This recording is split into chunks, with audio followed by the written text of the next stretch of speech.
அவனை போய் கூட்டிட்டு வா. வர வர அவன் சேட்டை ரொம்ப அதிகமாயிருச்சு. அன்பரசா உடைச்சான். என்ன டீச்சர் இது? இதெல்லாம் இப்பவே நறுக்குன்னு கடிச்சிருங்க. அப்பனுக்கு புள்ள அப்படியே தப்பாம பிறந்திருக்கான்னு அன்னைக்குதான் எனக்கு தெரிய வந்துச்சு.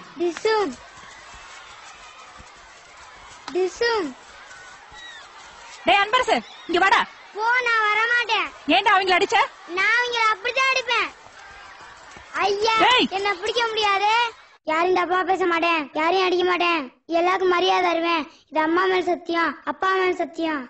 தினமும் சத்தியம் வாங்கிட்டு தான் வெளியில அனுப்புவேன்.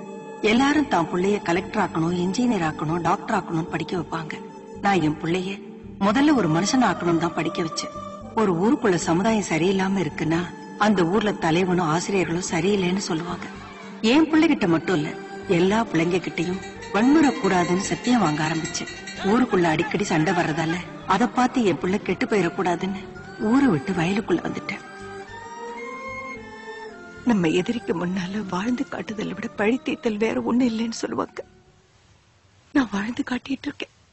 யாரையும் தோக்கடிக்கணுங்கிறது என்னோட ஆசை இல்ல, நான் ஜெயிக்கணுங்கிற வெறி மட்டும்தான் எனக்கு இருந்துச்சு. இவன மாதிரி ஆளுங்க கிட்ட நம்மையே பகிச்சுக்கணும். நீ யாரு தெரியுமா? இந்த வம்சத்தோட குலதெய்வம்டா. அதான் உன்னை இப்படி வளர்த்த. தப்பு நம்ம மன்னிச்சுக்கம்மா. இதெல்லாம் அழாதம்மா, நீ எது சொன்னாலும் கேக்குறேம்மா.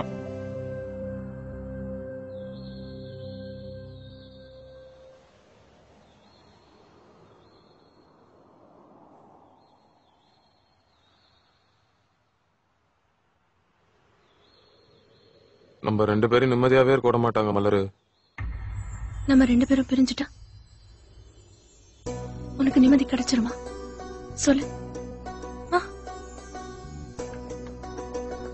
சொல்லு.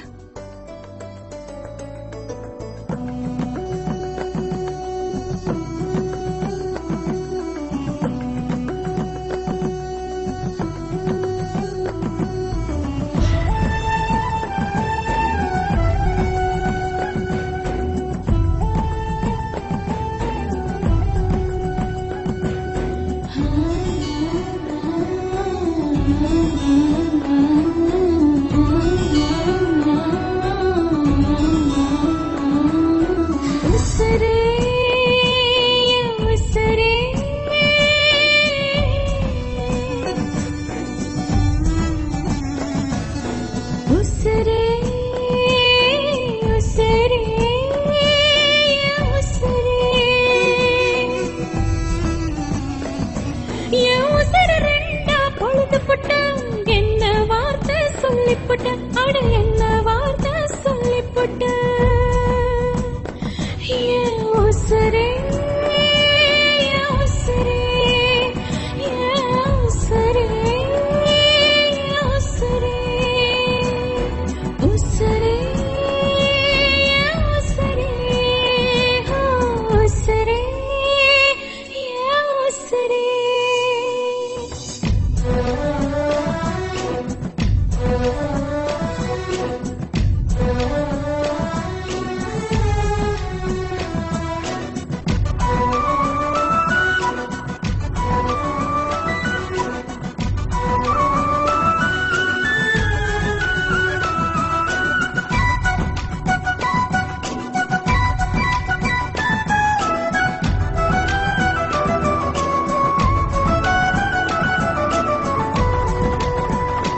எங்கு போகும் பாத பார்த்து நெஞ்சு கூட்டு கொட்ட முள்ளும் என தெச்சு போக பார்த்து உன்னை கேட்டா நானும் என்ன சொல்ல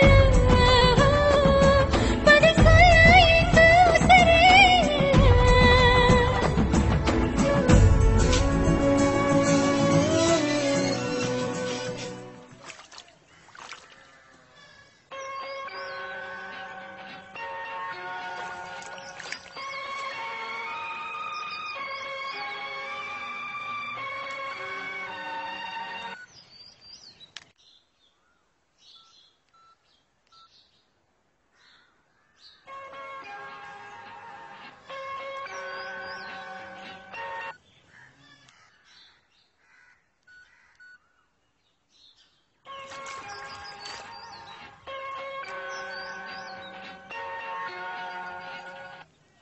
ஹலோ, இப்போ என்ன உனக்கு பிரச்சனை? 2 பேரும் கல்யாணம் பண்ணிக்கிட்டா சீனி கண்ணதேவ உன்னை உயிரோட விட மாட்டான். அந்த பயம் தானே? ஆமா. நான் உன்னைய உயிரோட விடுவேன்னு எப்படி நினைக்கிற? நான் யோசிச்சு பார்த்தேன். என்னால உன்னைய மறக்க முடியாது. உன்னைய விட்டுட்டு இன்னொருத்தனை கட்டிக்கிட்டு வாழவும் முடியாது. அதான் ஒரு முடிவு பண்ணிருக்கேன். உன்னையும் என்னையும் சேர விடாம ஆக்கின சீனி கண்ணி தேவன முதல்ல கருவறுக்க போறேன். அடுத்தது உன் கதை. அடுத்து என்னைய நான் முடிச்சுக்குவேன். ஆக மொத்தத்துல எல்லாருக்கும் சாவு என் கையில தான். எங்க ஊர்ல எங்க வம்சத்தை கொட்ட முக்கி வீடுன்னு சொல்லுவாங்க. அதுக்கு அர்த்தம் கொட்டத்தை அடக்கின்னு பேரு. அடக்குறது.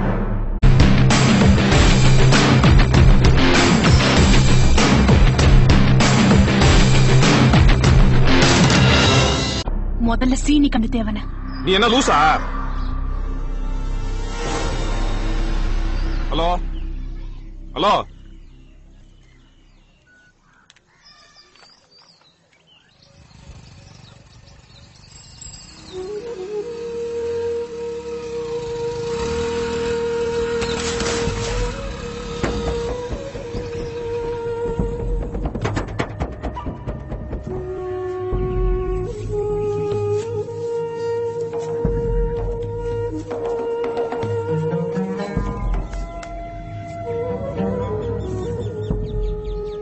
நீதான் அன்பரசா? ஆமா. நீதான் ரத்னம் கொண்டாட்டியா?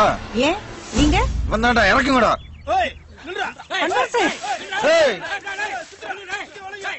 அம்மா, மாமா கிட்ட போறேன், பயப்படாத.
நீ சும்மா ஒரு மாட்டிட்டு தான் சொன்ன.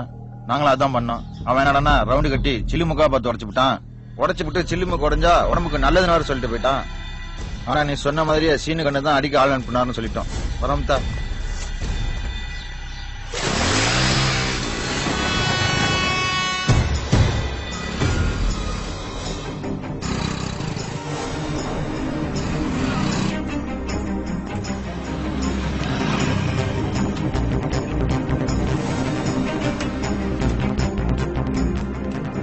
அரசு, என்னப்பா ஆச்சு?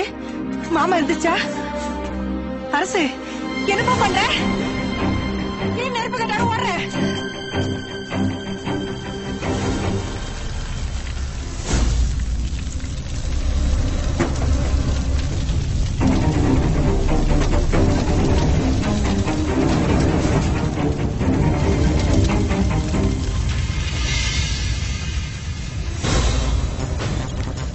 எங்கடா போற?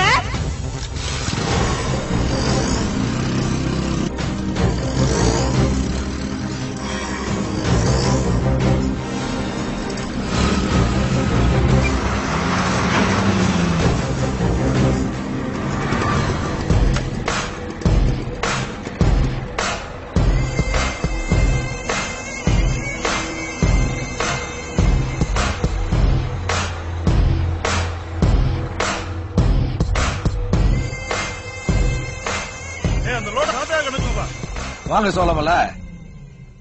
என் பேர் அன்பரசு. என் ஊர் சிங்கம்பிடாரி. நான் எம்எஸ்சி படிச்சுட்டு சொந்த மண்ணில் விவசாயம் பாக்குறேன். எங்க அம்மா அடிக்கடி சொல்லுவாங்க, இந்த உலகத்துக்கே சாப்பாடு படி அளக்குற விவசாயிடான்னு.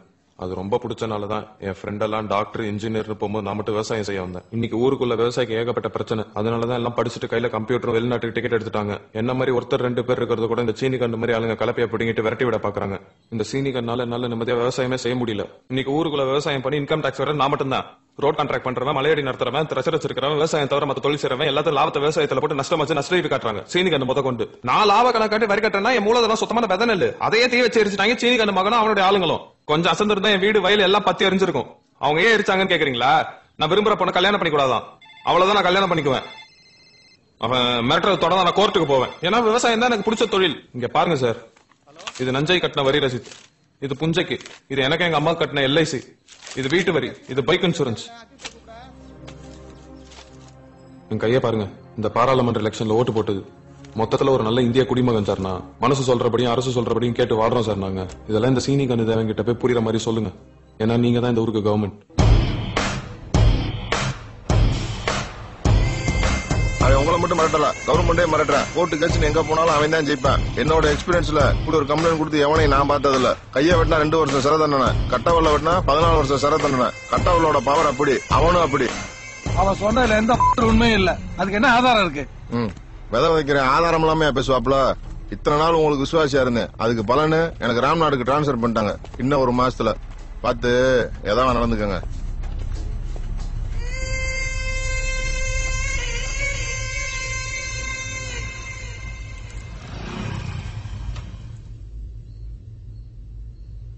சீனி கண்ணு இனிமே நம்ம பக்கம் தலை வச்சு படுக்க மாட்டாருமா. போலீஸ் கிட்ட சொல்லி மிரட்டிட்டேன். அடிக்கிறது, வெட்டுறது, கொல்றது மட்டும் வன்முறை இல்லப்பா. மிரட்டுறது கூட வன்முறை தான். ஆமாமா, நீ சொல்றதும் சரிதாம்மா. போலீஸோட ஃபுல் சப்போர்ட், புலிவதனக்காரங்க உதவி எல்லாமே இருக்குமா. நான் மலரையே கல்யாணம் பண்ணிக்கிறேம்மா. ஏதாவது பிரச்சனைனா கூட மலரூர்லயே வாழ்ந்துடலாமா. இத்தனை நாளா நீ சொன்னதை கேட்டேன், இதனாலும் கேளுமா. உன் மாமன் கிட்ட ஒரு வார்த்தை போய் கேளுப்பா.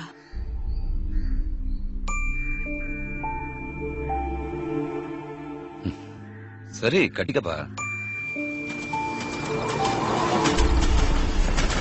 நெசமாலுமா? நெசம்தான். ஆனா இந்த கல்யாணம் நடக்கிறது உன் கையில தான் இருக்கு. சும்மா இந்த மிரட்டுறது, உருட்டுறது இதெல்லாம் வேண்டாம். அன்புன்றது அதிகாரம் இல்ல. நீ அன்னைக்கு போன் பண்ணும்போது எனக்கு உன் மேல கோவம் இல்ல. நீ என் மேல எவ்வளவு கிறுக்குத்தனமா இருக்குன்னு தெரிஞ்சிச்சு. எப்பவும் அவுக்க முடியறதா இருக்கக்கூடாது. நம்ம 2 பேருக்கும் நிச்சயமாக போற விஷயம் எப்படியும் சீனி கண்ணுக்கு தெரியும்.